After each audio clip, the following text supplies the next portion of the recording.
Hi mga kamarsi, para malaman nyo yung step by step kung paano makapag-register sa Hayaka provider or sa Yaman ng Kalusugan, clinics na accredited ng PhilHealth, panoorin nyo lang tong video na to.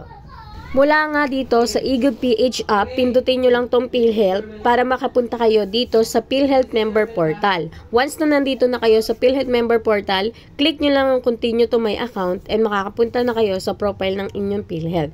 Dito sa profile ng inyong PhilHealth, may kita nyo rin po yung contributions and claims ng inyong PhilHealth. Para makapunta po kayo sa Yakap provider, click nyo lang po yung Yakap, add Yakap provider. Select nyo lang dito yung province or lugar kung saan kayo nakatira. Since taga Rizal ako, Rizal ang inilagay ko. Select yung municipality and then search. Dito po, lalabas na po lahat ng Yakap provider na malapit dun sa lugar ninyo. And then click nyo lang po yung yes. Mag-a-add na po dyan yung Yakap provider or clinic na malapit sa inyo. May kita nyo din dito yung registration date kung kailan kayo nakapag-register. Once na nakapag-register na po kayo dito sa clinic na accredited ng PhilHealth, ay pwede na po kayong pumunta dito para makapag-pa-check up.